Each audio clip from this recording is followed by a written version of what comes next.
"That's all you deserve," my mother whispered, pressing a $500 check into my hand while my sister posed for photos behind a $250,000 wedding reception.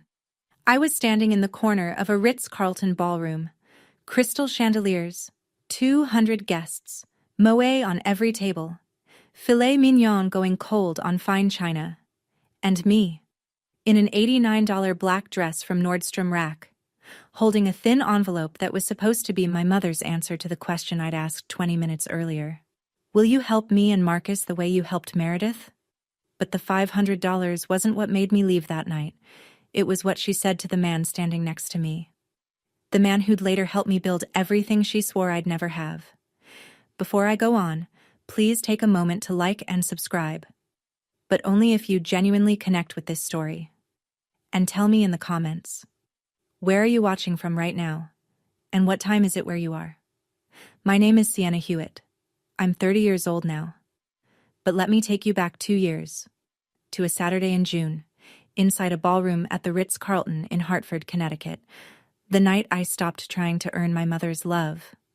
I grew up in Glastonbury, Connecticut. The kind of town where every lawn is trimmed to the same height, and every family portrait hangs in the same spot above the fireplace. 4-bedroom colonial on a tree-lined street. 2-car garage, a golden retriever named Baxter. From the outside, the Hewitts looked like a catalog family. From the inside, we ran on a ranking system. My older sister Meredith was the blueprint. Straight A student, captain of the varsity lacrosse team, early admission to Johns Hopkins. She moved through life like someone who'd been told since birth that the world was hers, and she believed it, because our mother made sure she did. Diane Hewitt, 58. Former surgical nurse who'd once dreamed of medical school but never applied. She poured every ounce of that unfinished ambition into Meredith like concrete into a mold. And Meredith hardened into exactly what our mother wanted. A dermatologist with a private practice, a boyfriend from the right family, and a smile that photographed well at holiday parties. Then there was me. I was the one who drew instead of studied. The one who won an art contest sophomore year and brought the ribbon home to a silent dinner table. My mother looked at it the way you'd look at a coupon you'd never use. "That's nice, Sienna, but creativity is a luxury. Stability is a responsibility." That ribbon went into my bedroom. Meredith's lacrosse trophies, her honor roll certificates, her Johns Hopkins acceptance letter, those lived in the glass display cabinet in the living room. You could see it from the front door. Guests always noticed. That was the point. One daughter who would save lives. One daughter who drew pictures. Guess which one got mentioned at Thanksgiving? I graduated from UConn with a degree in communications and a GPA that nobody in my family ever asked about. Landed a job as a junior marketing coordinator at a small agency in Hartford. Bridwell and Partners. 11 employees. An office above a sandwich shop on Asylum Street. Salary, $38,000 a year before taxes. It wasn't glamorous, but it was mine. The problem was the car. Hartford's public transit doesn't reach the suburbs where I needed to meet clients. I needed a vehicle, but my credit history was thin. A student card with a $2,000 limit and 6 months of on-time rent. Not enough for an auto loan on my own. So my parents co-signed. $18,000 for a 2019 Honda Civic with 62,000 miles. Monthly payment, $312.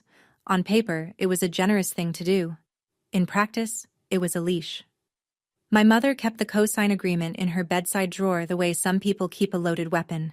Every Thanksgiving, every phone call where I mentioned wanting something different, every time I pushed back on anything, the leash tightened. "You still owe us for that car, Sienna. Don't bite the hand that co-signed your loan." My father, Gerald, 60, retired sales manager, the kind of man who reads the newspaper to avoid conversations, would sit across the table and say nothing. He'd look at his plate. He'd chew slowly. And when my mother was finished, he'd say, "Your mother has a point," without ever specifying which one. The Honda Civic sat in our parents' driveway every holiday, right next to the BMW X5 they'd bought Meredith as a medical school graduation gift. 2 cars, side by side, one earned, one bestowed. both telling the truth about where we stood. I met Marcus Calloway at a coffee shop on Pratt Street, the kind of place with mismatched mugs and a chalkboard menu that changes daily. He was sitting by the window with a laptop open to Figma, a half-finished cold brew sweating beside his elbow, and a calm about him that I mistook for indifference until he looked up and smiled. Marcus was 29, UX designer, freelance. He'd been on his own since 18. Parents divorced when he was 14, Mom moved to Florida, Dad drifted into a bottle. He put himself through community college, taught himself design, and built a client list one cold email at a time. His emergency fund was small, but it existed, which is more than most people I knew could say. What I loved about Marcus wasn't that he was ambitious in the way my mother understood ambition, corner offices and titles. He was ambitious in the way that mattered. He showed up, every single day, for his work, for me, for the life we were quietly building in a one-bedroom apartment with secondhand furniture and a budget spreadsheet taped to the refrigerator. My mother found out about Marcus 3 months in. Her response arrived over Sunday pot roast. A freelancer? She set her fork down like she was placing evidence on a table. So neither of you has a real job. That same month, Meredith got engaged to Dr. Trent Cole, orthopedic surgeon, old money family from Darien, Ferragamo loafers, the kind of jaw that belongs on a campaign poster. My mother hosted the engagement dinner herself. Champagne, catered, 40 guests in the backyard. Meredith found a partner who matches her ambition, my mother told me at that dinner, glancing at Marcus across the yard. You found a partner who matches your situation. Marcus heard it. He didn't flinch, but I saw his jaw tighten the way it does when he's swallowing something he'll never forget. 5 weeks before Meredith's wedding, Marcus proposed. It wasn't a rooftop. It wasn't a ring in a champagne glass. It was a Tuesday night in our apartment. Pasta on the stove, rain against the window. And he said, I don't have a speech. I just know I want this to be my life. You. This. Us. The ring was a simple solitaire he'd saved for over 4 months. I said yes before he finished the sentence. We told my family the following Sunday. Meredith smiled in a way that didn't reach her eyes. My father said, That's wonderful, sweetheart, and went back to his newspaper. My mother looked at the ring for exactly 1 second, then turned to Meredith. Have you confirmed the florist for the orchids? The wedding planning was already a freight train, the Ritz-Carlton Hartford. A planner flown in from New York. Flowers imported from Ecuador. Not roses, orchids, because Meredith said roses were predictable.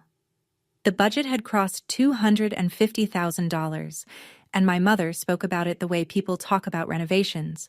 Necessary, overdue, an investment in the right things.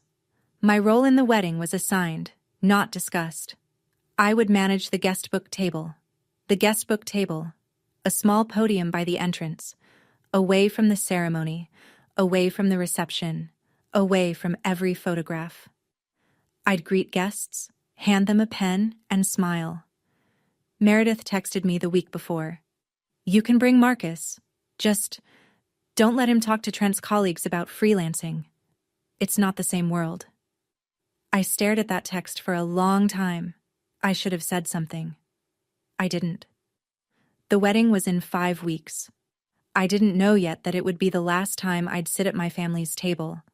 The Ritz ballroom looked like it had been designed to remind everyone in the room exactly how much money was being spent. Crystal chandeliers hung low over tables dressed in white linen. Each centerpiece was a sculpted tower of white peonies and trailing jasmine, flanked by diptyque candles that filled the air with tuberose and warm cedar. A string quartet played Pachelbel in the corner. 200 guests in cocktail attire, place settings with gold-rimmed chargers, 3 forks per person.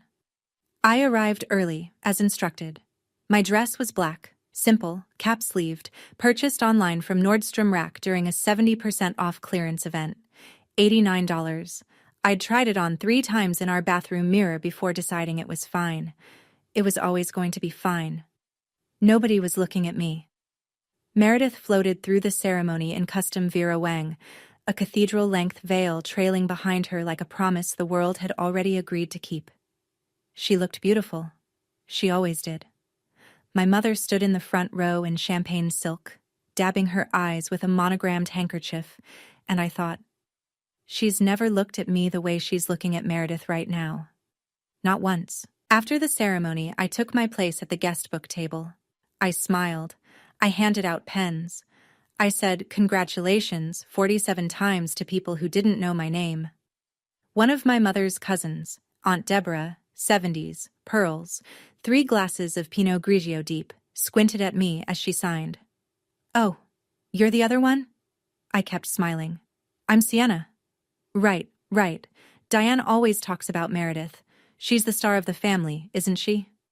Marcus was seated at table 14, last row, near the service entrance, next to 2 of Trent's distant work acquaintances who spent the night talking about golf handicaps.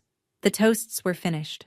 Meredith and Trent had their first dance, Sinatra naturally, and the room had that loose, champagne-warm haze that settles over expensive parties when the bill is already paid. I'd left the guest book table to find Marcus. I wanted to sit with him, eat something, maybe steal one quiet moment before the night ended.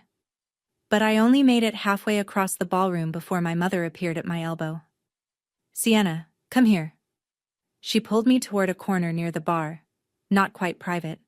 3 or 4 guests at a nearby high-top table could hear us if they listened. A waiter was restocking champagne flutes 2 feet away. "I know you and Marcus are planning something," she said. Her tone was the same one she used when I was 12, and she caught me drawing instead of doing algebra homework. Disappointed, but unsurprised. "You asked me last week if we'd help with your wedding. So here." She pressed a white envelope into my hand. Standard size. Light. I opened it. A check. $500. Written in my mother's neat cursive. Memo line. Wedding contribution. Sienna. I looked up. She was watching my face the way a scientist watches a test subject. "That's all you deserve," she said it softly, barely above the music. But the waiter heard. I saw his hand pause on the champagne flute. A woman at the high-top table glanced over, then quickly looked away, the way people do when they've witnessed something they wish they hadn't. $500. My sister got $250,000. I got $500. And a memo line that made it official. I folded the check, put it in my clutch, looked my mother in the eye. I didn't say a word. And I think that scared her more than anything I could have said. I walked back to table 14. Marcus saw my face before I sat down. He reached for my hand under the table. "What happened?" "Later," I said. "Not here." But here found us anyway. My mother appeared at our table 10 minutes later. She'd had another glass of champagne, not enough to slur, but enough to remove whatever thin membrane of restraint had kept her cruelty semi-private until now. She stood at the head of the table and 6 people I'd never met looked up at her. She looked at Marcus. Not at me, at him. "I hope you're not expecting us to fund your wedding too." She smiled, the kind of smile that's really a blade. "We don't invest in dead ends." The table went silent. A man in a Brooks Brothers blazer stared at his water glass. A woman beside him suddenly found her napkin fascinating. Trent's college roommate, seated 2 chairs down, opened his mouth, then closed it. Marcus didn't move. He didn't raise his voice. But I watched the tendon in his neck pull tight, the way a guitar string does right before it snaps, and something in me cracked open. Not broke, cracked open. The difference matters. I could take it when she ranked me. I could take the glass cabinet, the guest book table, the $89 dress, the $500 check. But this man who built his life from nothing, who never asked my family for a single thing, did not deserve to be gutted in public by a woman who didn't know his name until 3 months ago. I stood up, leaned close to Marcus. "We're leaving." He nodded. No hesitation. As we crossed the parking lot, gravel crunching under our shoes, I said the first clear thing I'd said all night. "I need to refinance that car loan. Tomorrow." Marcus opened the passenger door of the Honda Civic for me. I already have the paperwork pulled up on my laptop. By 7 the next morning, my phone had 12 missed calls from my father, 3 text messages from Meredith, and a silence from my mother that was louder than all of them combined. Gerald, please call us. Your mother is upset. Meredith, you left early and everyone noticed. People were asking where you went. You ruined my reception, Sienna. I hope you're happy. Meredith again? This was supposed to be my day. And my mother? Nothing. Not a word. Because Diane Hewitt didn't chase. She waited for you to come back apologizing. I didn't reply to any of them. Marcus and I sat at our kitchen table, the small one from Target that wobbled on the left side, with his laptop between us and 2 cups of coffee going cold. On the screen, refinancing options for the auto loan. My credit score glowed in the corner of the browser. 680. Borderline. Enough to qualify at a higher interest rate, but enough. If we go through a credit union, we can get 7.2%, Marcus said, scrolling. It's higher than what your parents got, but the loan transfers entirely to your name. They come off the title. Clean break. A clean break. The words sat in the air like something holy. I looked at the number. $18,000, give or take. And for the first time, I saw it clearly. Not as debt. As a chain. A chain my mother rattled every time I stepped out of line. And here was Marcus, at 7 in the morning, with paperwork already pulled up, showing me exactly how to cut it. I stared at the 680 on the screen and thought, why did I let an $18,000 loan keep me in a family that priced me at $500? Have you ever realized that the thing trapping you was smaller than you thought? That the lock was cheaper than the cage? Tell me in the comments. I want to know. Within 72 hours, I'd have a plan. Within 30 days, I'd have a new city. 2 weeks after the wedding, the story had already been written. Just not by me. My Aunt Patricia, my father's sister, the quiet one who sends birthday cards with $10 bills inside and never takes sides, called me on a Wednesday afternoon. She didn't say hello first. She said, I thought you should know what your mother's telling people. The narrative, as Diane had constructed it, was clean and efficient. Sienna left the wedding in a jealous rage. She couldn't handle seeing Meredith happy. She's always been the difficult one. We gave her money and she threw it back in our faces. Every family dinner, every phone call with cousins, every conversation at the grocery store with neighbors who'd known us since we were in car seats. The story spread the way my mother intended. Quietly, thoroughly, like wallpaper paste. Then came Instagram.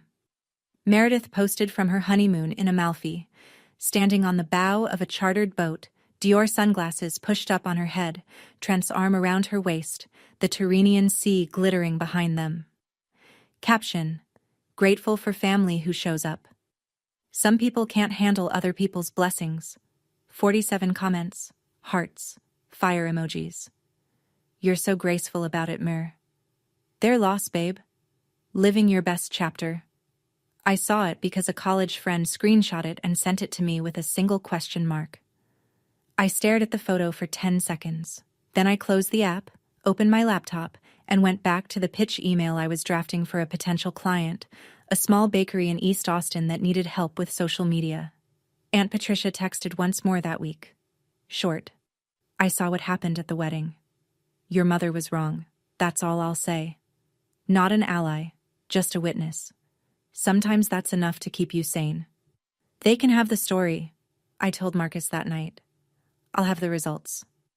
The phone rang on a Thursday evening, 3 weeks after the wedding, 9 days after I'd submitted the refinancing application to a credit union in Hartford. I saw the name on the screen and felt my stomach drop the way it does when you hear a fire alarm in a building you thought was safe. Mom. She never called. She summoned. She waited. She let silence do the work. The fact that she was calling meant she'd heard something she didn't like. I understand you're planning to move. Her voice was flat, measured, the tone she used with pharmaceutical reps who didn't bring the right samples. Someone told me you're looking at apartments out of state. I said nothing. Let her fill the space. If you leave, Sienna, don't expect us to keep co-signing that loan. I'll call the bank Monday morning. You can't unilaterally remove yourself from a co-signed loan, Mom. That's not how it works. A pause. I'd never cited a fact back at her before. It landed like a stone in still water. Excuse me. The loan is a binding agreement. You can't withdraw your name without the lender's consent and a refinance. Which? I kept my voice level, professional, the way Marcus had coached me the night before. Is exactly what I've already started. The silence on her end was different this time. Not the silence of power, the silence of someone who reaches for a lever and finds it gone. 5 days later, the credit union approved the refinance. Interest rate, 7.2%, higher than the original. I didn't care. The loan transferred to my name alone. Diane and Gerald Hewitt were removed from the title entirely. I sent one email. Mom, Dad. The auto loan has been refinanced under my name only. You're no longer on it. Thank you for the original cosign. Sienna Professional. Brief. No emotion. The leash was cut. 30 days after the wedding, I packed everything I owned into the Honda Civic. It didn't take long. 2 suitcases. 1 box of marketing textbooks and dog-eared copies of Building a Story Brand and Made to Stick. My laptop. A folder of client samples I'd built at Bridwell and Partners. A cactus Marcus had given me on our first anniversary that had somehow survived 2 Connecticut winters on a windowsill. I'd put in my notice at the agency the week before. My boss, a decent man named Phil who wore the same blue Oxford every Tuesday, shook my hand and said, "You're better than this place, Sienna. I'm sorry I couldn't pay you enough to prove it." He wrote me a reference letter on company letterhead that same afternoon. Marcus had already transitioned his freelance clients to fully remote. His laptop worked the same in Austin as it did in Hartford. That was the beauty of his work, and the thing my mother never understood about it. It traveled. We chose Austin because Marcus had done the math. No state income tax. Cost of living 30% lower than Hartford County. A startup ecosystem that welcomed small operators. A creative scene that didn't require a pedigree. Our bank account the morning we left. $4,200, combined. Everything we had. My father sent a text as we crossed the Pennsylvania state line. "Are you safe?" I waited until we stopped for gas outside Roanoke to reply. One word, yes. Nothing from my mother. Nothing from Meredith. Just Gerald, asking the question he should have been asking for 28 years. The interstate stretched ahead of us. I-81 south, then I-40 west, then the long, flat approach into Texas. In the rearview mirror, Connecticut shrank to nothing. Ahead, a green highway sign. Austin. 312 miles. "You okay?" Marcus asked. "Ask me in a year."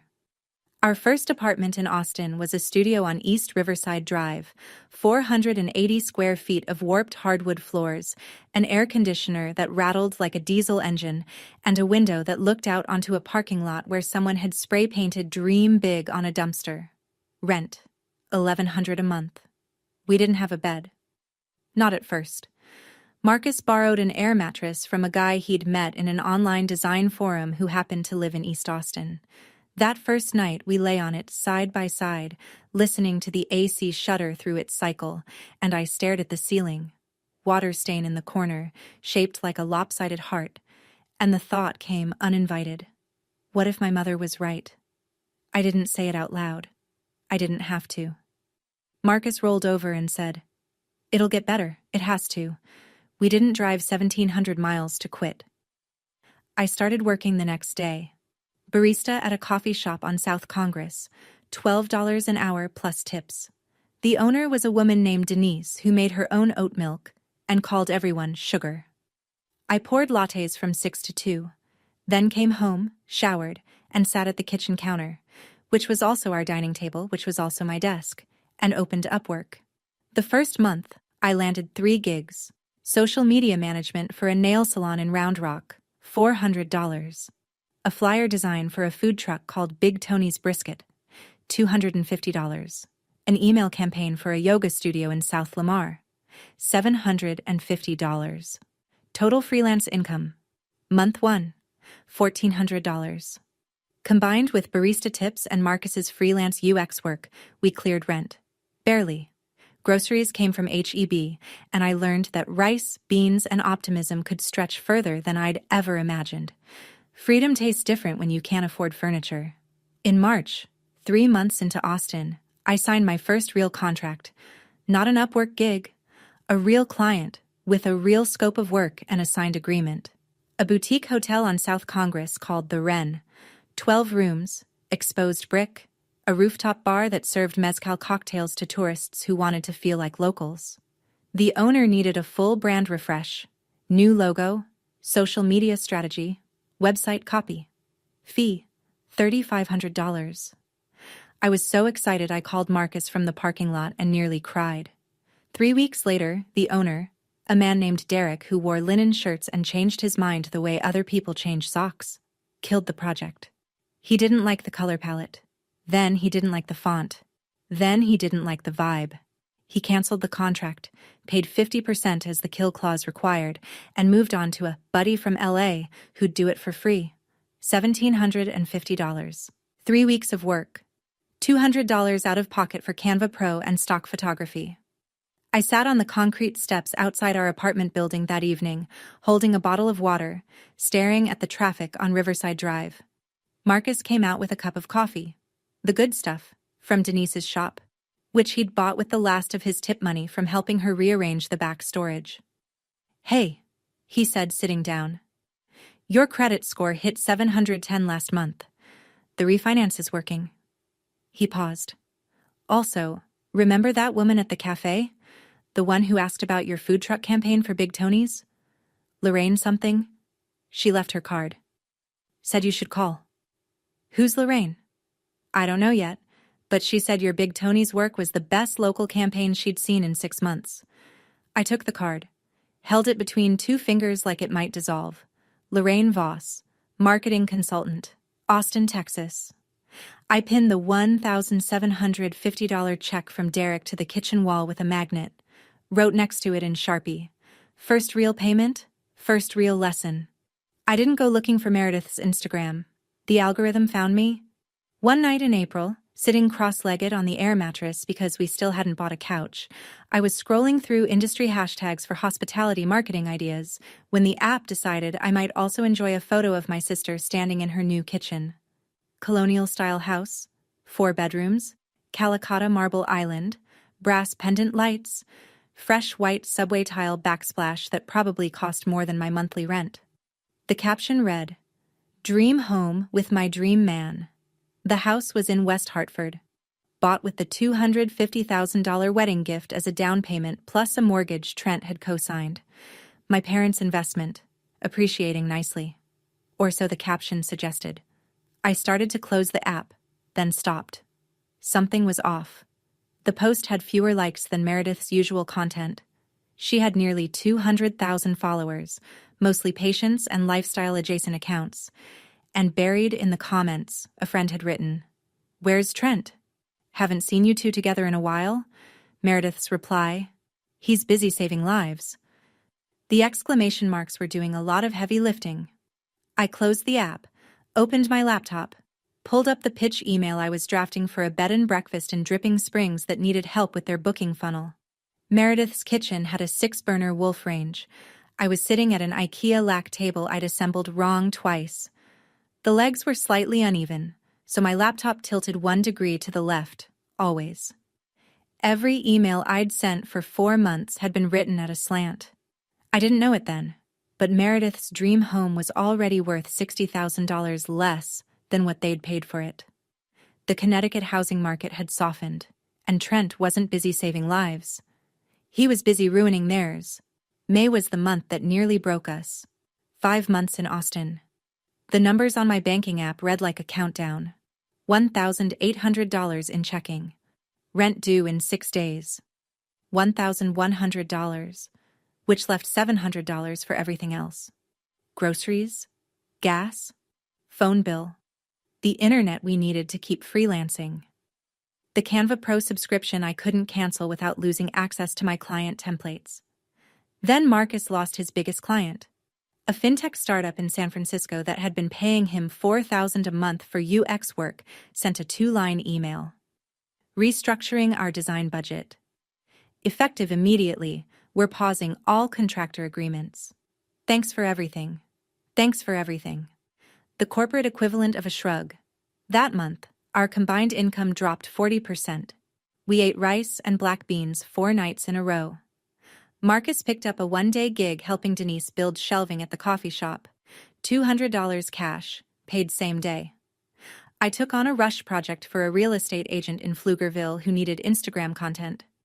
$300 for 15 posts. I made them in one night, fueled by instant coffee and a feeling that hovered somewhere between determination and dread.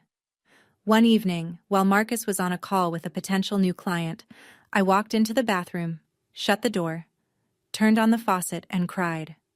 Not the graceful kind. The kind where your whole body folds and the sound that comes out doesn't sound like you. I pressed my face into a towel and let it happen. The bathroom was small, white tile, yellowed grout, a faucet that dripped every 3 seconds. When I came out, Marcus was still on his call. I washed my face, opened my email. One new message. From Lorraine Voss. Your food truck campaign was surprisingly sharp. I've been watching your recent work. Come to my office Thursday. I might have something. I read it 3 times, then a 4th. I didn't know it yet. But that Thursday meeting would change the trajectory of everything. Lorraine Voss worked out of a 3rd-floor office in a co-working space on Rainy Street.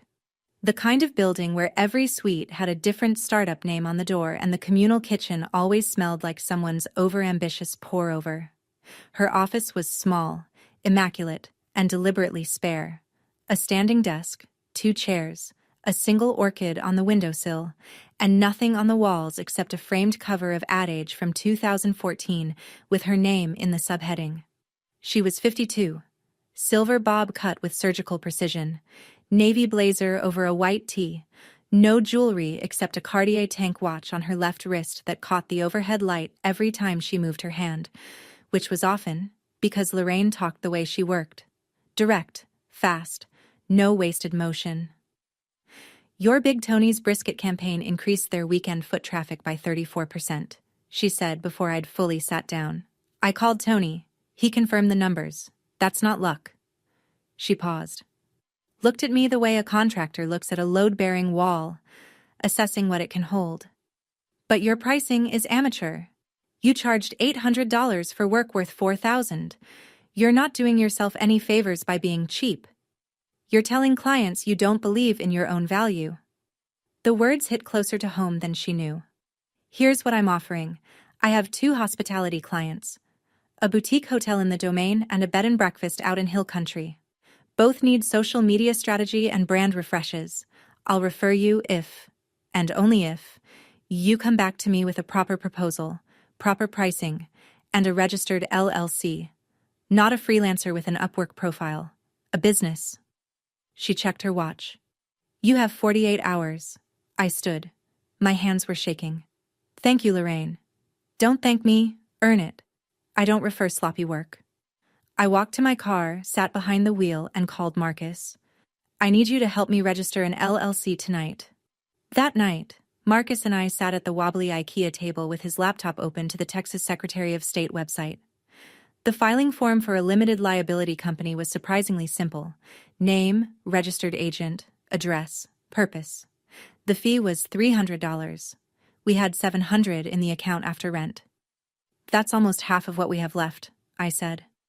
It's an investment, Marcus said. Not an expense. I typed the name into the field, Hewitt Creative LLC. Marcus looked at me. You're using your family name? It's my name too, and I'm going to make it mean something different. He didn't argue. He clicked submit. $300 to file. More than half of what my mother thought I was worth at Meredith's wedding. Over the next 48 hours, I built 2 proposals on Google Docs. One for the Domain Hotel, one for the Hill Country Bed and Breakfast. I priced each project at $4,500. My fingers hesitated over the numbers. Lorraine's voice echoed. You're telling clients you don't believe in your own value. I kept the price. I emailed both proposals to Lorraine at 11:47 p.m. on Saturday, 13 minutes before her deadline. Monday morning, Client 1. The Finch Hotel in the Domain? Replied. Let's do it. Tuesday afternoon. Client 2. Bluebell B&B in Wimberley. Replied. Can we start next week? $9,000 in the pipeline. More than I'd earned in any single month of my life. I quit the barista job that Friday. Denise hugged me over the espresso machine and said, "Go be somebody, sugar. And send me a client if you can." I printed the LLC certificate at an Office Depot on Lamar Boulevard and pinned it to the kitchen wall, right next to the $1,750 check from the canceled hotel project. My wall of evidence, not of failure, of becoming.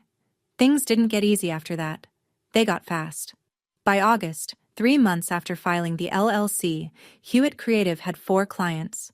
Monthly revenue, $22,000. I hired my first contractor, a copywriter named Becca who'd just moved to Austin from Nashville and wrote headlines the way some people write poetry. Clean, sharp, inevitable. I paid her fairly because I remembered what it felt like when someone didn't. October. 7 clients. Lorraine introduced me to the Austin Hospitality Alliance, a network of hotel owners, restaurant groups, and tourism boards who met quarterly over overpriced salads at a place on West 6th. She told me to prepare a 5-minute presentation on social media ROI for boutique properties. Don't charm them, she said. Show them numbers. I stood in front of 40 people in a borrowed blazer and showed them numbers. My hands shook for the first 90 seconds. Then, the data took over. Big Tony's foot traffic increase. The Finch Hotel's 200% rise in Instagram engagement. Bluebell B&B's direct booking revenue up 41% in 2 months. By the time I finished, 3 people had left their business cards on my chair. December. Revenue for the month. $38,000. I hired a second contractor, a graphic designer named Will. We moved out of the studio on East Riverside into a 2-bedroom apartment on South Lamar. It had a separate room I could use as an office, a real desk, a real chair, and a bed, queen size, solid oak frame from Article, that we assembled together on a Sunday afternoon while Marcus played Coltrane on a Bluetooth speaker. Gerald sent an email. "Merry Christmas, Sienna. I hope Austin is treating you well." I replied, "The first time in 6 months. It is. Merry Christmas, Dad." Short, but not closed. Not anymore. Every invoice I sent felt like a sentence in a letter I was writing to my future self. 1 year in Austin. Hewitt Creative. 12 retainer clients. 2 full-time employees besides myself, and a revenue number I had to read 3 times on the spreadsheet before I believed it. $480,000. Gross. Not profit. I want to be honest about that. After salaries, software, contractor fees, and taxes, the take-home was a fraction. But the trajectory was real. And for the first time in my life, the graph was pointing up because of something I'd built with my own hands. We leased a small office, 800 square feet on East 6th Street, a converted storefront with exposed ductwork, polished concrete floors, and a glass front door. Marcus designed the logo himself. Hewitt Creative in clean sans serif. Slate gray on white. We had it printed on the glass. The first morning, I stood on the sidewalk and watched the Austin sun hit those letters, and the light cast the name across the floor inside like a shadow in reverse. That was the month Marcus proposed properly. We'd been engaged since before the wedding. That quiet Tuesday night proposal in Hartford felt like another lifetime. But we'd never had a ceremony. He took me to a rooftop bar on Congress Bridge at dusk, right when the bats begin their nightly migration. 1 million of them spiraling into the pink sky. And he said, "We should make this official, not for anyone else. For us." We got married at the Travis County Courthouse on a Wednesday. 15 guests. Lorraine was there, in her navy blazer. Denise brought a cake she'd baked at the coffee shop. No Vera Wang, no imported orchids, no $250,000 budget, a $90 filing fee, and a promise. 2 weeks later, an email from the Austin Business Journal. "Ms. Hewitt, you've been nominated for our annual 40 Under 40 list. Would you be available for an interview?"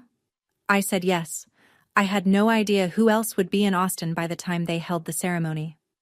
Meredith moved to Austin in October. Not by choice. Trent had been offered a position at a hospital system affiliated with UT Southwestern. Offered was the word Meredith used. I later learned the truth was less flattering.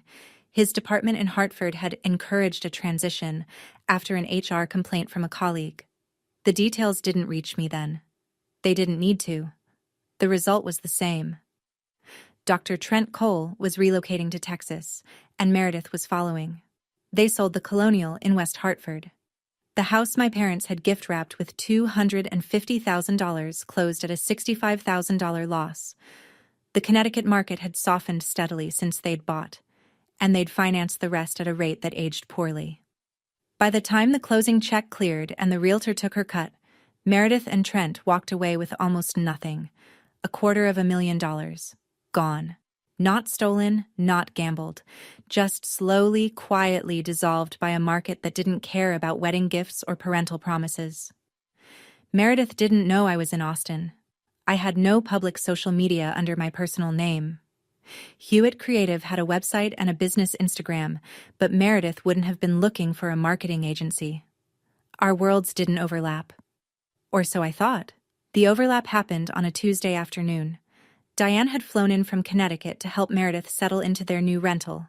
The three of them, Diane, Meredith, Trent, were driving south on Congress Avenue when Meredith pointed out the window. "That's a cute office space." Diane looked up, saw the glass door, saw the name, Hewitt Creative. She didn't speak. She picked up her phone, Googled, found the website, saw my photo on the About page. Sienna Hewitt, founder and CEO. She set the phone in her lap, said nothing. My mother saw my name on that glass door, and for the first time in her life, she had nothing to say. The Austin Business Journal 40 Under 40 Gala was held on a Thursday evening in November at the JW Marriott downtown. The rooftop terrace, 34 floors up, the skyline of Austin glowing below like a circuit board. 400 guests. Founders, investors, tech executives, hospital administrators, city council members. Open bar. A jazz trio.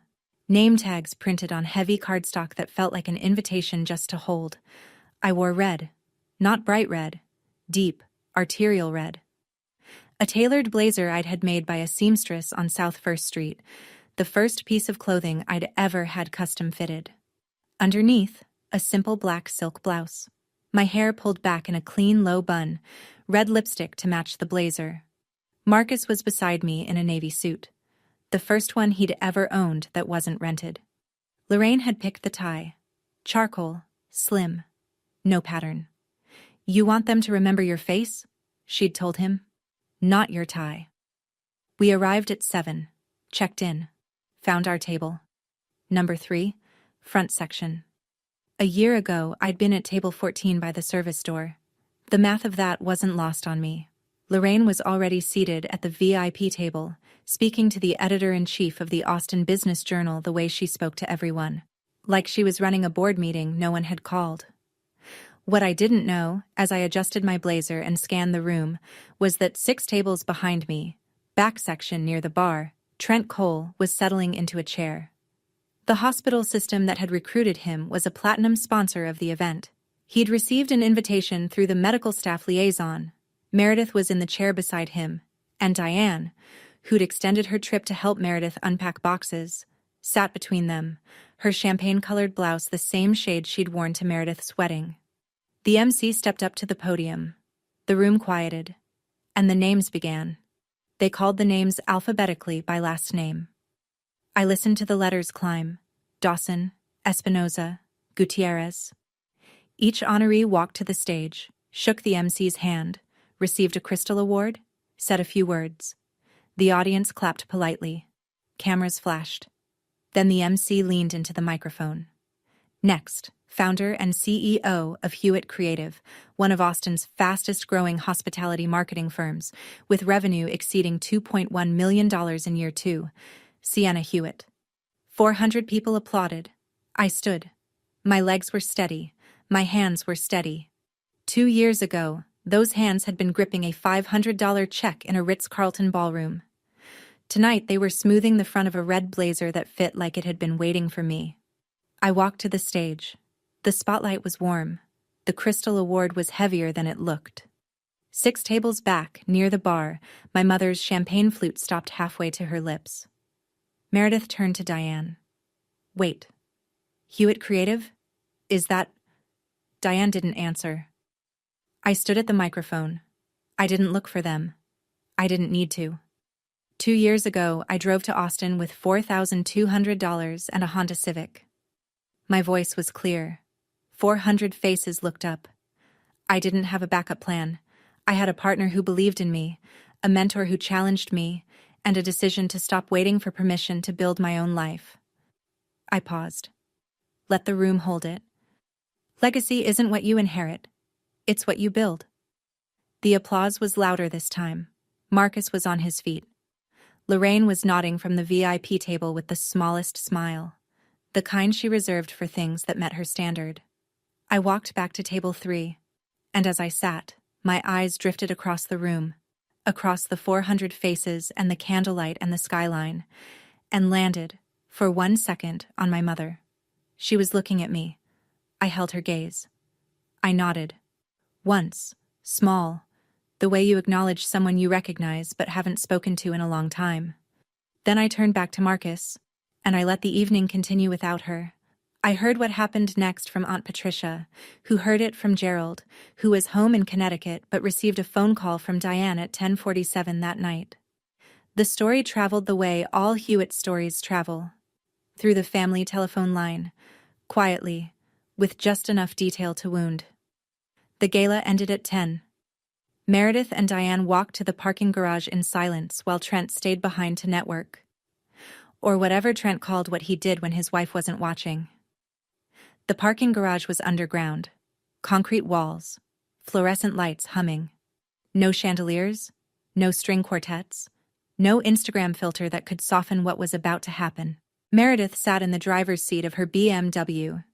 The X5 that was now 5 years old, a scratch along the rear quarter panel she hadn't bothered to fix. And she didn't start the engine. She stared at the steering wheel. She built a company, Mom. Her voice cracked on the word company. A real company. People stood up for her. 400 people clapped. She got lucky, Diane said. Automatic, reflexive. The same script she'd been running for 30 years. Lucky? Meredith's head snapped toward her mother. We got $250,000 and I can't sell a house without losing money. Trent won't answer my calls after 9 p.m. I moved to a city where I don't know anyone. And she stood on that stage and she had everything. Her voice broke open. Mom, why don't I have that? The fluorescent light buzzed. Diane looked at her hands. Her nails were perfect. They were always perfect. But her hands were still. I did what I thought was best, she said. For who? Meredith whispered. The engine didn't start for a long time. 3 days after the gala, an email arrived. Not a text. Not a voicemail. An email. Because Gerald Hewitt was the kind of man who needed the structure of paragraphs to say what he couldn't manage out loud. Sienna, someone posted a clip of your speech online. I've watched it 11 times. I counted because your mother would say I'm exaggerating and I want to be precise for once. I should have stood up for you at the wedding. I should have said something when your mother handed you that envelope. I should have stood up for you your whole life. Every Thanksgiving, every phone call, every time she compared you to Meredith and I sat there eating my dinner like a coward. That's what I was. I want to name it, because I think you deserve to hear me say it. I won't ask you to forgive me. I'll ask you to let me try to be better. If you ever want to have coffee, I'll fly to Austin. No conditions, no agenda. Just your dad, being late to the only conversation that matters. I love you. I always did. I was just too quiet about it. Dad, I read it at my desk in the East 6th Street office, morning light coming through the glass door. The shadow of Hewitt Creative stretched across the concrete floor. I read it once. Then again. Then I closed my laptop and pressed my hands flat against the desk and breathed. I cried. Not the bathroom floor kind, like in May. This was different. This was the kind of crying that happens when something you stopped hoping for arrives anyway. Late, imperfect, but real. I replied that evening, I'd like that, but coffee only. And we go slow. Gerald booked a flight to Austin that same night. Later, in a follow-up email, he wrote one more line. Your mother has been quiet since the gala. She hasn't said your name. I think, for the first time, she heard herself. 2 weeks after the gala, Meredith's life completed its collapse. Not with a bang, but with an iPad left on a kitchen counter. The details came to me in pieces, again through Patricia, who seemed to have become the family's unofficial wire service. Trent had been seeing a nurse practitioner at the hospital. Not a rumor, not a suspicion, but a chain of iMessages that synced to the iPad he'd left charging next to the coffee maker. Meredith opened it looking for a recipe app. She found 6 months of conversations instead. She filed for legal separation the following week. Texas is a community property state, which meant the house, their Austin rental wasn't the issue. It was the financial wreckage left from selling the Connecticut house. The remaining mortgage, the credit lines, the car payments, all had to be split. Attorney retainer, $15,000. Money Meredith didn't have in liquid cash because her dermatology license hadn't transferred to Texas yet, and Trent had been the primary earner since they'd moved. She called Diane first. Mom, I need help. Can you and Dad? We already gave you $250,000, Meredith. We don't have more. Your father is retiring. We have our own expenses. The same mother who'd funded a $250,000 wedding couldn't fund a divorce. Or wouldn't. Either way, the vault was closed. Then Meredith called me. I didn't answer. I was in a client meeting. An honest reason, though I'm not sure I would have picked up regardless. Her voicemail sat in my phone for 3 hours before I listened. Sienna, it's Meredith. I know I don't deserve this call, but I don't know who else to call. I sat with it. Marcus found me on the couch that evening, phone in my lap, staring at nothing. I'm not going to rescue her, I said. But I'm not going to gloat either. Marcus nodded. That's the right line. It was, and I held it. 1 month after the gala, Hewitt Creative signed its largest contract, a full rebrand for a chain of 8 boutique hotels across the Texas Hill Country. Website, social media, email marketing, photography direction, the works. Contract value, $340,000, phased over 12 months. The Austin Business Journal ran a feature. The headline, How Sienna Hewitt Built a $2 million Agency in 2 years Without a Dollar from Anyone. The journalist, a woman named Rachel who'd been at the 40 Under 40 gala, asked me about my background. I told her the truth, minus the names. I said I'd come from a family that didn't believe in my career path. She wrote it as, Hewitt launched Hewitt Creative with no outside investment, no family backing, and no safety net, just a laptop and a conviction that her work had value. That same month, we placed a billboard on Congress Avenue, standard advertising, part of a campaign to attract new hospitality clients. The design was simple. Hewitt Creative's logo, a photograph of a hotel lobby we'd rebranded, and the tagline, Your Story. Told right. I approve the placement for business reasons, but I won't pretend I didn't notice that the billboard stood 6 blocks from Meredith's rental apartment, on the route she drove every day to the temporary clinic where she'd started consulting. Sometimes I wonder, if my mother had given me $250,000 instead of $500, would I be here? Would I have moved to Austin? Would I have registered an LLC on a kitchen table with $700 left in my account? Or would I have settled into something safe and never learned what I was capable of? I don't know the answer, but I think the fire matters more than the money. What do you think? Do the worst things that happen to us sometimes become the best? I'd love to hear your take in the comments. I didn't put that billboard up for my mother, but I'd be lying if I said I didn't smile when I drove past it. Gerald made it happen. He called it coffee, and he meant it literally. No family meeting, no therapy session, no ambush. Just a table at a shop on South Congress, 4 blocks from where I'd once poured lattes for $12 an hour.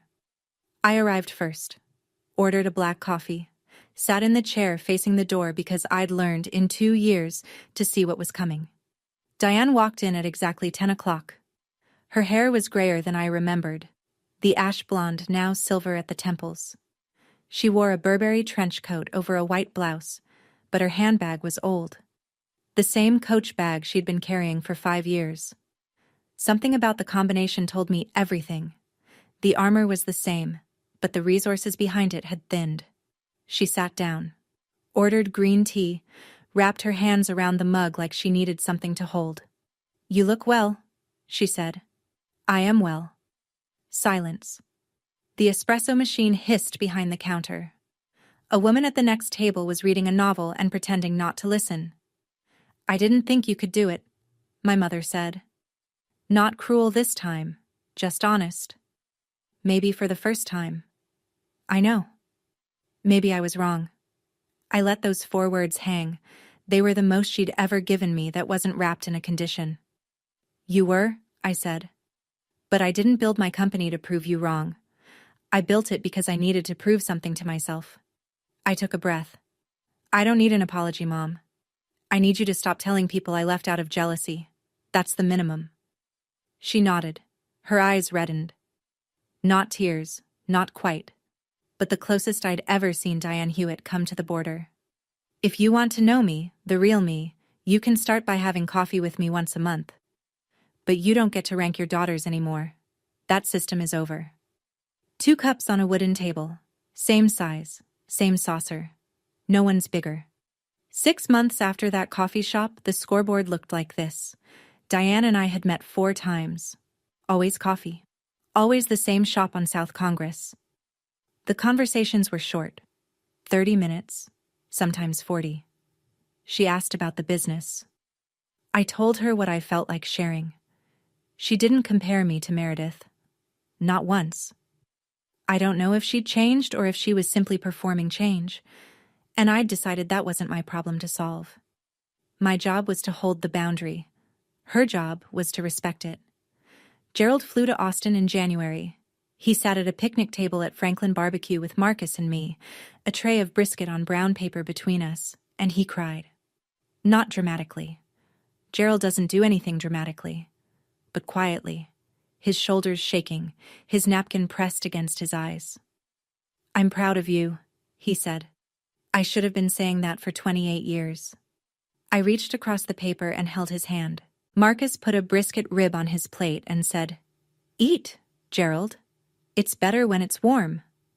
My father laughed through his tears. It was the best meal I'd had in Austin.